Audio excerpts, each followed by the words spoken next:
Oke teman-teman, kita lanjut di part 2. Tadi kita bahas terkait dengan bagaimana perjalanan value di komunitas gitu. Tapi kita melihat bagaimana penjagaan value di komunitas ini kan dilakukan oleh para aktivis, NGO yang ada di tingkat grassroots ya. Dan tadi di part 1 saya memulai bagaimana Mas Akbar menjelaskan tentang ide-ide besar negara ini ya, yang tentu itu digodok oleh orang-orang pintar loh. Kebijakan dana desa misal, itu kan mesti aktivis yang ngerumusin kan gitu. Kemudian MBG hari ini gitu. Lalu bagaimana Mas Akbar merespon fakta-fakta di lapangan dengan ide awal di tingkat kebijakan publiknya itu, kebijakan di awal itu.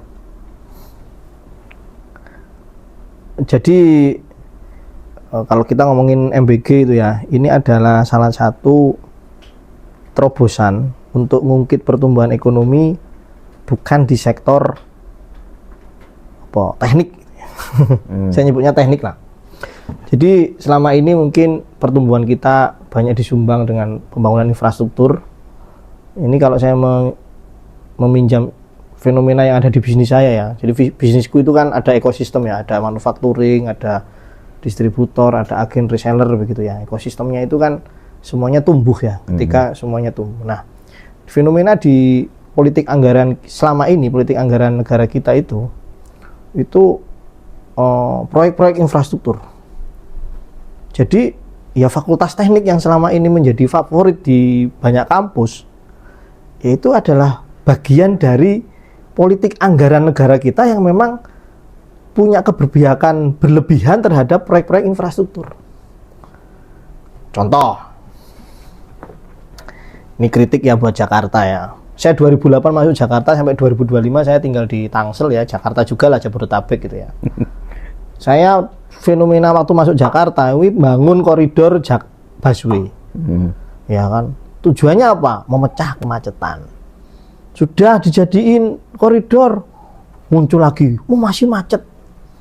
Bikin pengembangan koridor selanjutnya ABC. Terus masih macet juga ya kan ya. Bikin apa itu? MRT. Pengembangan MRT. Habis itu bikin LRT, pengembangan LRT. Bikin WUS. Bikin Favivu banyak hal. Dari 2008 sampai 2025. Coba teman-teman Jakarta ini yang mungkin mendengar podcast ini ya.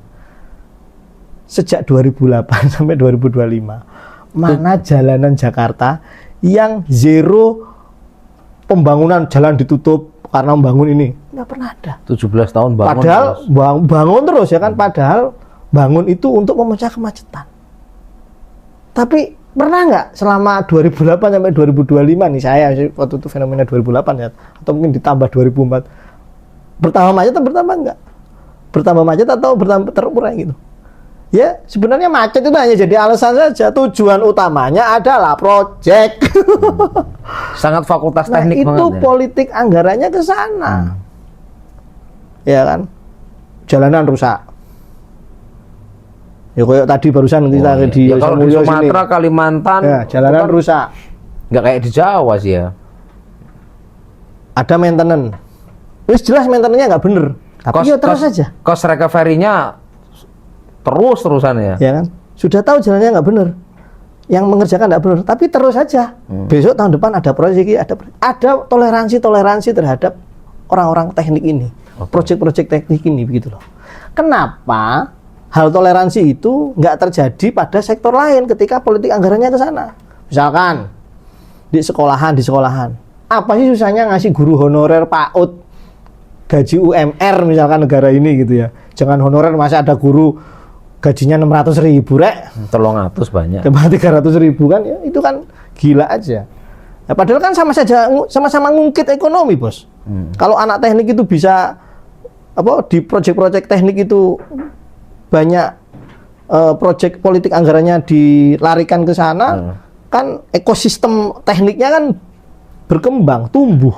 Orangnya terhidupi gitu loh. Kenapa tidak di pendidikan? Kenapa tidak seni budaya? Kenapa tidak keagamaan? Apa susahnya negara ngasih guru TPA gaji? Apa susahnya ngasih guru honorer gaji? Apa susahnya nyari para pekerja seni di masing-masing daerah ngasih dari duit dari negara? Ya kan? Apakah ketika mereka dikasih duit terus duitnya dilarikan ke Singapura? Coba kalau perusahaan teknik, perusahaan infrastruktur dapat untung, duitnya dilarikan kemana? Kalau korupsi, dilarikan kemana? Kira-kira kalau ada guru honorer korupsi, duitnya dilarikan ke Singapura, apa dilarikan ke istri kedua? Mending istri kedua itu ya? Tapi kan uang masih beredar di Indonesia. Lingkungan. Nah, ini Pak Purbayap senang nih kalau kayak begini, begitu kan ya. Jadi tidak dilarikan ke negara tetangga gitu loh. Termasuk dana desa? Termasuk dana desa. Termasuk MBG ini? Iya dong, MBG juga begitu. Kalau coba sekarang dicek aja di LHP BPK itu, laporan hasil pemeriksaan BPK itu. Siapa sih perusahaan-perusahaan yang ngerjain jalan-jalan di Papua? Paling ujung-ujungnya Jakarta juga. Nah kalau MBG ini didesainnya itu perusahaan-perusahaan lokal yang menjadi vendornya, nah itu ekonomi akan berjalan. Jangan lagi orang Jakarta, jangan orang DPRD begitu. Kasih aja Muhammadiyah kayak begitu. Kasih aja ini, oh nanti korupsi. Pemerintah pusat emang nggak ada korupsinya. PU emang nggak ada korupsinya. Kalau desa aja, divonisnya mati-matian jelek, nanti divonis nggak ada, anggarannya dihemat. Ya kalau yang korupsi pemerintah pusat mau dihemat. Nah inilah politik-politik yang seperti ini nih yang nggak adil dalam membaca ini, yang ya kasihlah kesempatan orang daerah itu, ya kan? ini Mas Sabar bukan karena bela Pak Prabowo ya, Kak ya? Enggak, itu aku ngomong waktu kayak dana desa itu zaman Jokowi juga. Ya kalau saya sih sudah belajar untuk tidak kecewa dengan presiden yang terpilih. Tapi desain MBG karena ekspektasinya nggak ada awal. Nggak ada ekspektasinya. Saya daripada kecewa mending nggak usah berekspektasi gitu. Jadi MBG adalah menurut aku terobosan, salah satu terobosan ya. Kalau ditambahkan misalkan, kita bangkit ekonomi kita dari pendidikan itu, wah keren itu, keren. Guru-guru swasta dapat subsidi dari negara, ya maksudnya dihidupi sama negara. Akhirnya pilihan misalkan karena ekosistemnya hidup, maka pilihan jurusan jenenge pedagogi di IKIP ya. UKIP itu misalnya universitas negeri gitu ya. Jogja Universitas Negeri, untuk di UPI gitu kan ya. Itu menjadi favorit, seperti halnya fenomena orang memilih fakultas teknik gitu kan. Cuma kalau uangnya itu lari ke sana, jadi guru itu terhormat di negara kita. Wah, itu keren itu. Itu sebenarnya kita bisa gitu loh.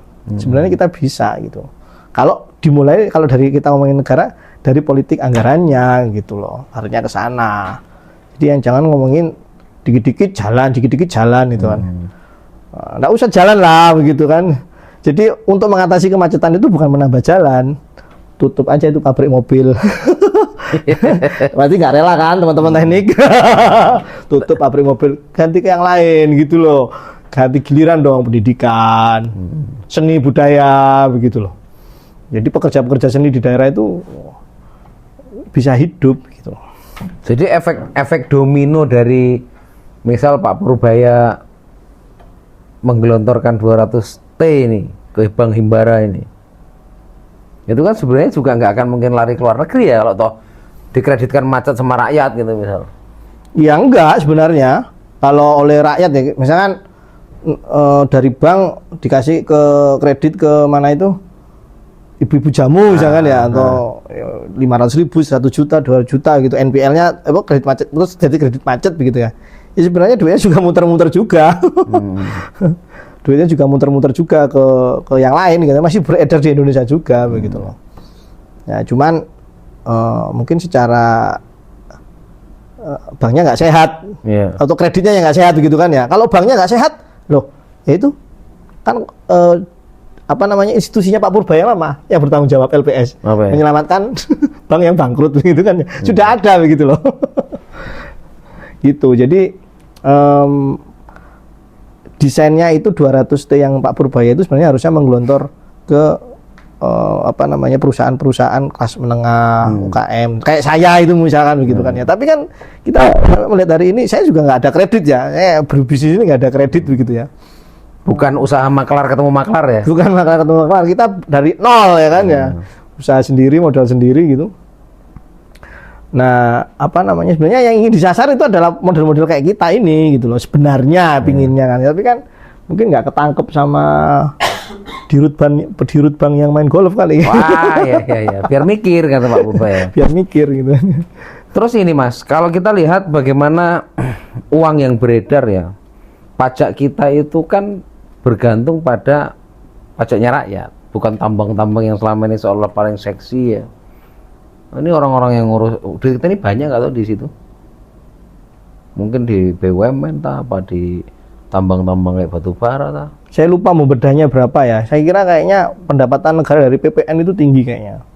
2.800 kalau kita ya, pajak rakyat totalnya. Ya, total belanja itu saya kurang ini ya, kurang mengetahui. Tapi itu paling gede dari pajak rakyat, bukan dari tambang, bukan dari eksplorasi sumber daya alam itu enggak.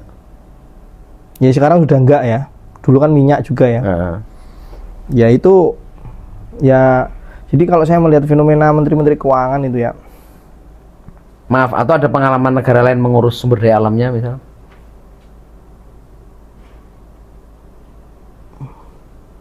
Ya mungkin kayak Oman gitu ya.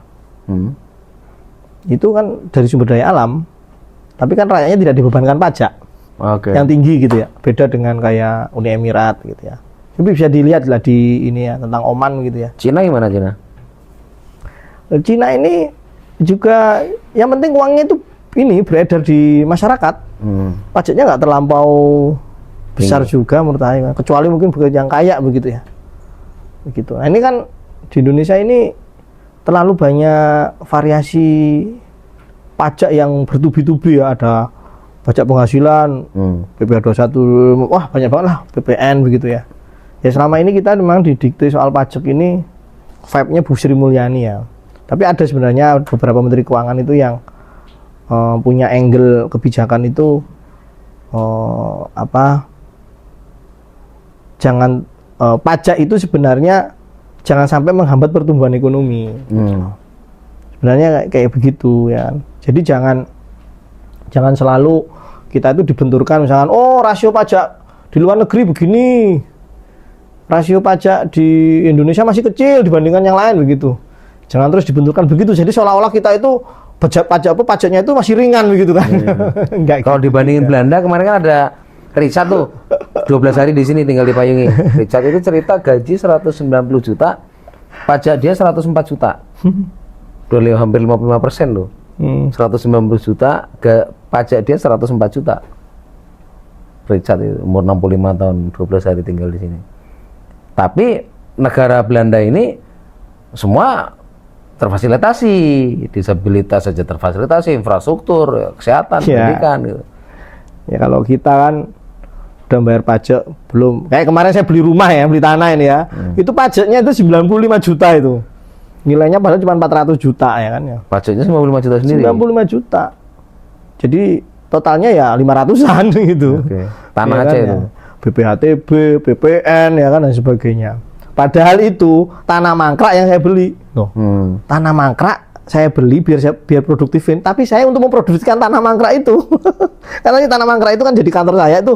Ada karyawan, berpenghasilan itu. Tapi karena beli tanah itu saya kena pajak itu BPHTB Tangsel yang sekarang diomelin dikulik-kulik sama Mbak Leoni artis itu. BPHTB Tangsel. Nah, anggaran-anggaran yang pajak banyak banget ya gitu kan ya. Belum aja pajak kendaraan. Tapi kita kalau sakit bingung kita. Nggak ada fasilitas dari negara ini yang mudah, cepat dan nyaman gitu kan ya. Apalagi anak sekolah. Coba sekarang di Jabodetabek gitu, anak sekolah.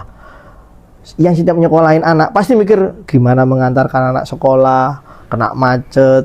Ya kan? Belum sarapan, sekolah ketika bulan Juni Juli udah harus bayar uang gedung dan sebagainya.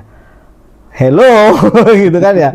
Pajaknya udah tinggi gitu, padahal itu pajaknya bertubi-tubi, tapi hal-hal mendasar juga belum bisa dijamin oleh negara ini gitu loh. Nah, ini kan istilahnya sudah jatuh tertimpa tangga terus ini masyarakatnya begitu kan ya.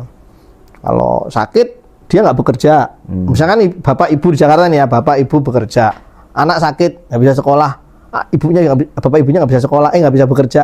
Nah kan nanti pasti ada punishment. Nah hal-hal seperti itu tuh yang harusnya itu negara itu bisa memberikan regulasinya, itu bisa memberikan kenyamanan. Mungkin kalau di sini nggak terasa ya begitu ya. Gitu. Kalau di Jakarta kan itu anak sakit, udah bingung itu, harus izin ke kantor, harus izin begitu, bapak ibunya kan. Kasihan begitu, anaknya pulang sekolah harus bayar uang jemputan, uang lagi gitu kan ya. Negaranya kemana gitu kan ya. Ya ini yang hal seperti ini, kalau kalian para pejabat bandingin tax ratio kita masih rendah, saya bilang ya pelayanan kalian juga masih rendah. Kalau kalian bandingin aku dengan Jepang ya, warga bayar pajak bandingin dengan Jepang, bandingin dengan negara-negara Skandinavia kan ya. Kalian mau tak bandingin dengan pejabat, mau tak bandingin dengan negara-negara tersebut? Nggak mau juga kan gitu. Gaji kan, mereka berapa kali lipatnya? Belum gajinya. Mau nggak kalian bandingin rakyat terus? Tapi kalian dibandingin mungkin nggak mau juga. Nggak mau gitu. juga. Jadi jangan begitulah, kalau jawab itu banyak pajak, itu jangan dijawab dengan tax ratio kita masih rendah. Itu bangsat namanya. itu defisit value juga ya. Iya. Defisit value. Defisit itu udah gak punya adab itu. Terus ini Mas, bagaimana melihat optimisme kepemimpinan Prabowo ya? Saya kira kan Prabowo ini kan pinter ya. Anda mau berharap apa sama Pak Prabowo? Saya kira Pak Prabowo itu bisa bisa mikir ya. Ya. Pembaca. Ya. Daripada yang kemarin kayaknya kan Juki kalau bacanya Pak Prabowo. Pak Jokowi maksudnya. Ya. Pak Jokowi kan bacanya masalah apa komik Juki. Kalau Pak Prabowo ini kan ada selain disebut sebagai jenderal hijau. Jenderal anu ya. Tapi saya kira dia juga intelektual lah ya, jenderal intelektual. Kira-kira dari MBG itu kalau sampai menebak ini dengan insting orang Tempo ya, apa yang diharapkan Prabowo bahwa kenapa kayaknya dia concern sekali dengan pendidikan gitu. Ya negara ini bisa berbenah jika politik anggarannya, elitnya mulai menyasar bahwa pembangunan SDM itu penting. Dan kita merasakan hal ini gitu kan ya. Yeah. Hipokrit yang disebut oleh Bapak Mukhtar Lubis terhadap masyarakat Indonesia itu nyata benar adanya gitu loh. Tahayul, suka tahayul. Apa lagi? 6 karakter manusia Indonesia. Kan hipokrit, tidak bertanggung jawab. Lihat aja kalau duduk di depan kosong gitu kan ya, kira-kira gitu. Semuanya begitu kan ya. Kalau di Pantura itu ada mobil box, ada isinya jatuh, udah dicolongin gitu. Ya kayak kemarin yang kerusuhan juga sama kan gitu. Hipokritnya orang Indonesia. Terus gimana itu? Pembenahannya dari mana? Ya dari SDM lah begitu. Nah kita sendiri masyarakat seharusnya mampu juga berkontribusi gitu kan. Agama itu mampu bro. Komunitas agama itu sumber value.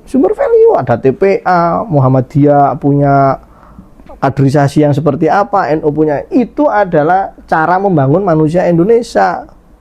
Jadi jangan terus dibully itu organisasi masyarakat gitu loh. Nah seharusnya negara intervensi itu, bukan intervensi ya, maksudnya ini cawe-cawe lah nih kurikulum, kita bahas yuk kurikulum kaderisasi, karena itu adalah membentuk manusia Indonesia. Payungi, dua sekolah perempuan, apa dulu PKI punya Gerwani, ning PI ada Persatuan Wanita Islam, di PGRI ada Dharma Wanita dan sebagainya. Ya seharusnya itu diniatkannya untuk pembangunan manusia, bukan hanya menanamkan jiwa chauvinis gitu ya. Jangan begitu loh.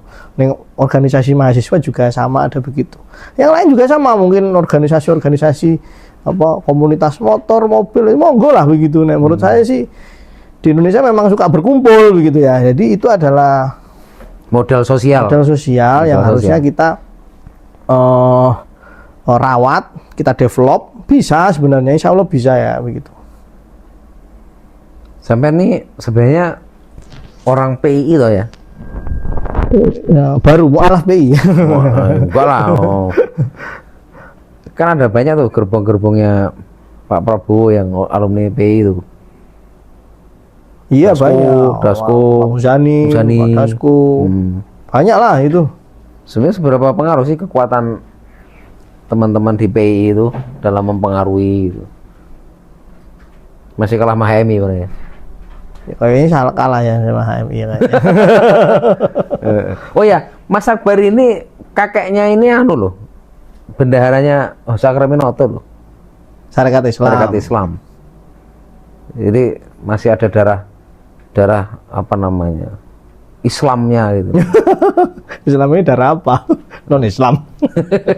Ya, dia sebagai spirit bahwa Prabowo itu hari ini dekat dengan kelompok Islam gitu kan. Ya meskipun sebenarnya dalam kebijakan kita itu nggak bisa hanya melihat satu simbol-simbol gitu kan. Dia sebagai presiden Indonesia bukan presidennya orang Islam kan. Gitu. Ya. Gitu. Ya kalau soal moderat, pandangan moderat Pak Prabowo, aku tuh bersentuhan dengan Prabowo 2000 sebelum kerja waktu masih kuliah ya. Saya aktif di Himpunan Kerukunan Tani Indonesia, pernah di Asosiasi Pedagang Pasar Jogja gitu ya. Ketuanya kan Pak Prabowo ya. Nah itu memang perkawanannya beliau itu di dunia gerakan Islam itu udah lama lah ya. Jadi kalau kemarin kelompok Islam mendukung Pak Anies itu agak aneh itu. Ya. Ini karena kalah sama orang Arab ya? Ya. Justru kalau Pak Anies mungkin perjalanan hidupnya malah banyak disupport Amerika. Kelompok liberal ya? Kan mahasiswanya Fulbright itu ya.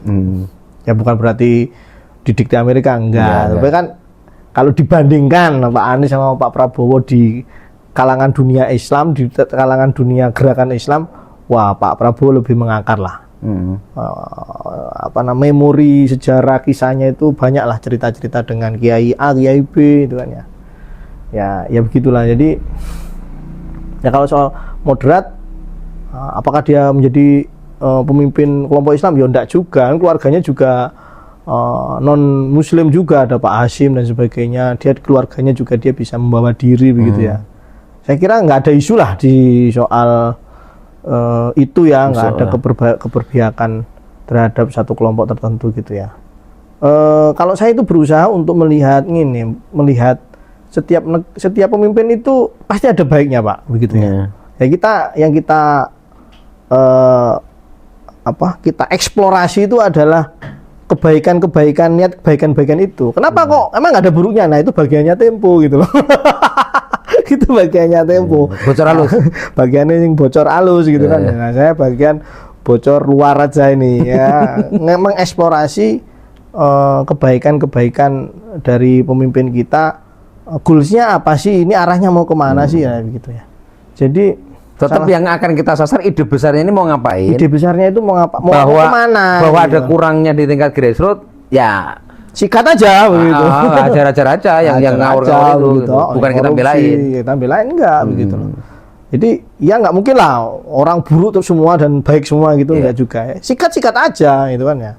Kalau mau mengulik, menginvestigasi, tapi mengurangi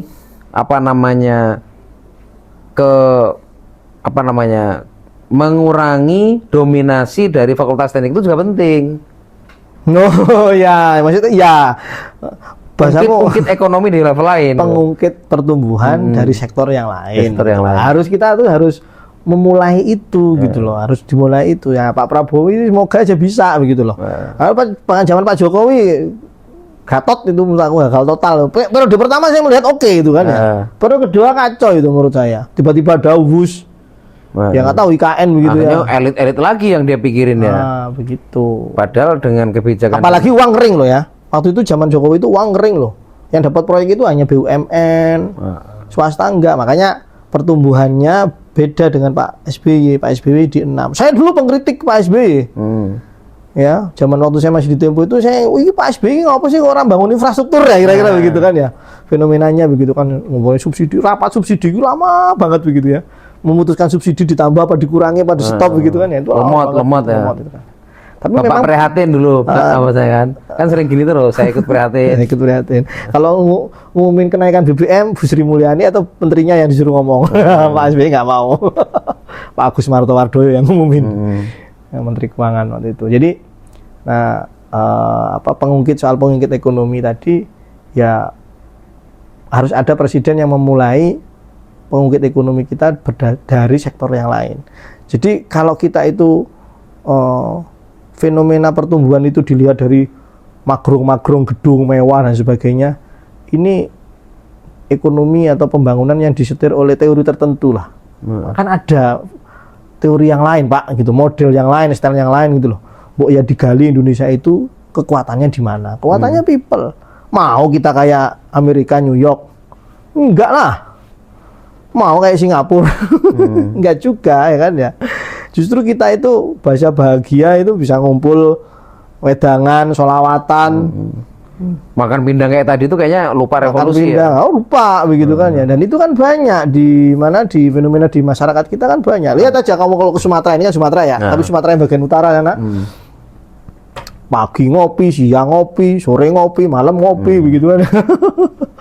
Itu adalah kalau dilihat, saya melihat itu kekuatan ya. Kekuatan. Konsolidasinya kuat. Nah, itu ya tinggal di ini aja apa namanya? Bahkan desain yang benar gitu loh. Kopi dan obrolan politik di kalangan Sumatera kan sehat. Dengan ngobrol kan kita sehat daripada diam kena diabetes. Nah, gitu maksud saya.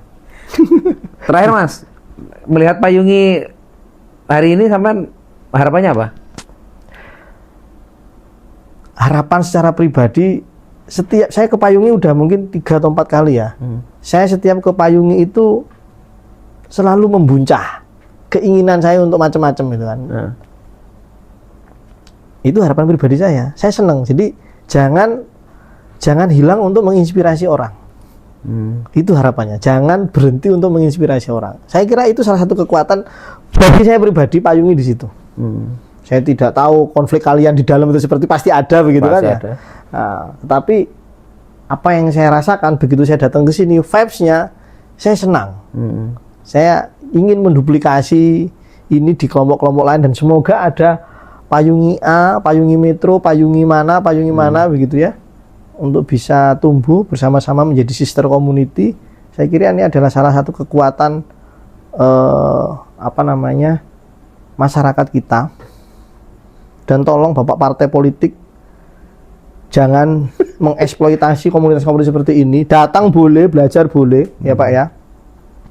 Untuk para aktivis itu, tapi jangan diklaim ini Gerindra, ini PDIP. Fuck lah. Sorry ya bahasanya. Iya.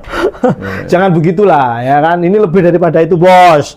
Jangan receh seperti itu para aktivis, para politisi, politikus ya. Jangan sereceh itu melihat orang yang berhasil melakukan pemberdayaan. Ini diklaim gini. Aduh, receh banget begitu. Support, duduklah kalian.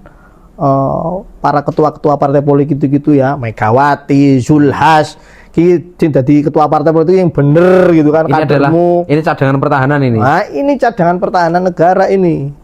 Ya kan, ada serangan dari luar yang membangkitkan semangat itu ya orang-orang yang di komunitas ini gitulah. Jadi ketua partai lanjut, jadi ketua-ketua umum partai itu bikinlah yang kayak begini gitu kan di organisasimu. Ya kan, di partai politikmu, di underbomu begitu kan ya. Diskusi ngalor ngidul sing ketoke enggak ada gunanya enggak apa-apa. Tapi itu otak kita terus mengeksplorasi, tumbuh tentang ide negara ini.